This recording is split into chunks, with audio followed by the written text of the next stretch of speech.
Thank you all. Thank you to all the media friends from Hyderabad who have made it here. Uh, la- one more film after Salar to Telugu. Okay, one more film. Okay. So last time I was in Hyderabad, I was talking to you about a film in which I played the king. You know, I played Varadaraja Mannar in Salar. Now I'm talking to you about a film in which I play a slave, Najib from Aadujeevitham. The difference being Varadaraja Mannar and Salar is entirely Prashant Neil's imagination. Najib and Aadujeevitham is real life.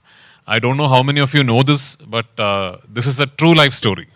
Najib is alive and well amongst us today, and the book was written from his first person account of what he went through, the ordeal he had to suffer in the early 90s when he went to the Gulf in search of a better life. The book was written by Benny Amin. In 2008, it was published. And immediately it became a smash hit. Like all over Kerala, people were talking only about that one book. And in about 1 month, all of us, all actors, directors, everybody was like, Aadujeevitham, we have to somehow get the rights. We have to try and make a film. As destiny would have it, the one filmmaker who managed to get the rights is Blessy sir. And as destiny would have it, Blessy sir thought I should play Najib. He came to me with the film in 2009.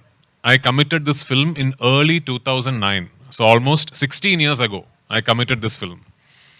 So in 2009 itself, when Blessy sir told me about the film, his vision was so grand, so big, it was actually impossible to do something like that from Malayalam in 2009. Because that kind of budget and canvas was unthinkable in Malayalam back then. It took us 10 years. It took us 10 years till 2018 to finally be able to start shoot. In those 10 years, fortunately, luckily, a lot of things changed. Cinema evolved. The Malayalam film industry grew exponentially. And although even in 2018 and today, this film is a very, very big financial risk, but we had reached a position where we can now think of doing a film like this. We can dream of doing a film like this. So we started shooting in 2018. And because the character required a physical transformation from the lead protagonist, which I'm playing, we decided to approach it in a way where I will put on a lot of weight. So I put on a lot of weight for the film in the beginning, so that when I lose weight, the change will be very, drastic. So in the love song and all, you'll see very fat. So I put on a lot of weight, and we shot the Kerala portions. And in 2019 beginning, we went to Jordan, Wadiram, and we shot the first desert schedule. Then we stopped the shooting for 7 months, I think, for me to lose weight. So my goal was to try and lose as much weight as I can. And I don't know, I think I tried so hard that I ended up losing 31 kilos for the film. And early 2020, we went back to Jordan, now to shoot the thin portions. And we started shooting. A few days later, COVID-19 struck and the entire world was shut down. We had to stop shooting. Not only did we have to stop shooting, for almost 3 months, our entire crew was stuck in the desert, not shooting, not doing anything, not able to come back. Almost 3 months later, we got a Vande Bharat flight, a repatriation flight back to India, and we came. When we came back to India at that time, Blessy sir and me, we had no idea if we will ever be able to shoot this film again, because nobody knew what the other side of the pandemic was. Thankfully, 1.5 years later, we got to regroup. Then we went to Algeria, in the middle of the Sahara Desert. We went to a place called Timimoun, and from Timimoun, you have to drive a bit into the desert to reach our shooting location. I don't think any film crew has ever been there, and I don't think it is going to be easily possible also, because it will need one madman like this to actually take a 120-member crew and go to some place like that. It's like right in the middle of the Sahara Desert. So we shot one big schedule there in Algeria. Then we came back to Jordan, and we finished what we could not finish in 2020. Finally, we came back to Kerala, and in 2022, we finished some patchwork of the film, and in 2022, finally, the journey that started in 2008 at least the principal photography came to an end. Then it was 1.5 years of post-production.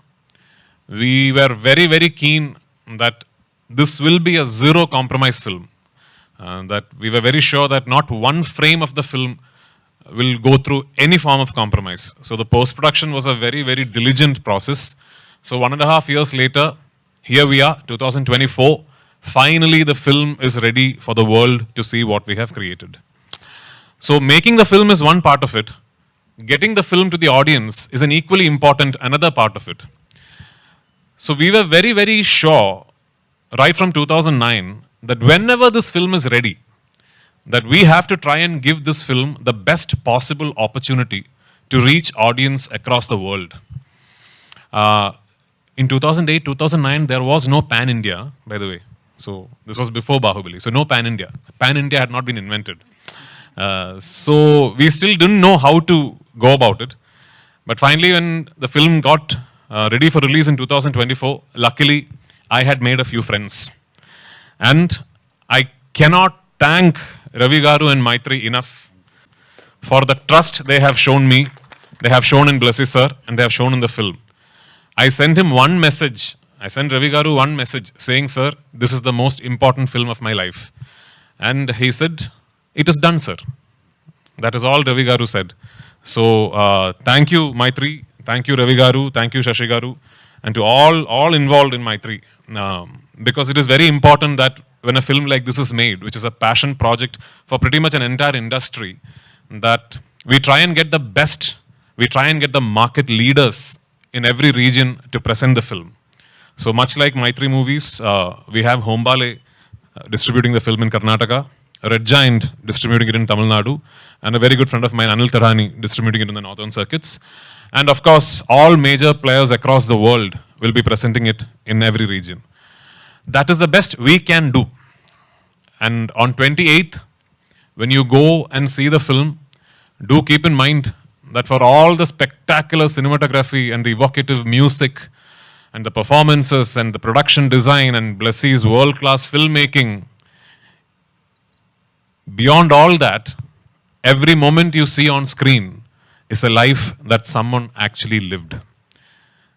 So which is why the film says, the goat life, every breath is a battle. Thank you for being here. I hope you love the film and I look forward to your support. Thank you so much. మన ముందుకి తీసుకొస్తున్నటువంటి మైత్రి movie makers నుంచి రవి గారిని ముందుగా వేదికపైకి రావాల్సిందిగా request చేస్తున్నాము. మైత్రి movie makers మనందరికీ తెలిసిన బ్లాక్ బస్టర్స్ మూవీస్ని అందించే బ్యానర్ నుంచి ఈ సినిమా 2 తెలుగు రాష్ట్రాల్లోనూ రిలీజ్ కాబోతోంది. సో రవిశంకర్